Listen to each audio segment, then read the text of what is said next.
Guys welcome back to റാൻഡമി. അപ്പോൾ ഓരോ കോപ്രായം കാണിച്ച് ഞാൻ ഇന്ന് പൊക്കോണ്ടിരിക്കുന്ന ഖലീഫ ഇന്റർനാഷണൽ സ്റ്റേഡിയത്തിലാണ്. അപ്പോൾ ഇന്നത്തെ മാച്ച് എന്ന് പറയുന്നത് ഖത്തറും ചൈനയാണ്. ഞാൻ ഖത്തറിനെ സപ്പോർട്ട് ചെയ്താണ് പൊക്കോണ്ടിരിക്കുന്നത്. ഇതാണോ ഗൈസ് 2022 ബിൽഡിംഗ്.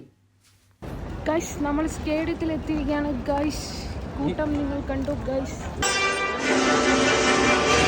അങ്ങനെ ചെക്കിങ്ങും കാര്യങ്ങളും കഴിഞ്ഞ് ഞാനിതാ സ്റ്റേഡിയത്തിനുള്ളിൽ കയറിയിട്ടുണ്ട്. എല്ലാവരും ആവേശത്തിലാണ്.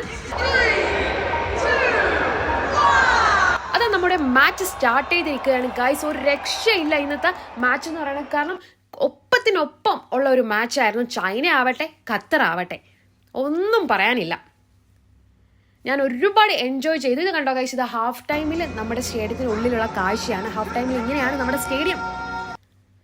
അതാ നമ്മുടെ ഖത്തർ ഗോൾ അടിച്ചിരിക്കുകയാണ് ഗൈസ്. അപ്പോൾ ഇന്നത്തെ വിജയ് എന്ന് പറയുന്നത് നമ്മുടെ ഖത്തർ തന്നെയാണ് ഗൈസ്. സിനിമാ നടൻ വിജയ് അല്ല, നമ്മുടെ മാച്ച് വിൻ ചെയ്തിരിക്കുന്നത് ഖത്തറാണ്.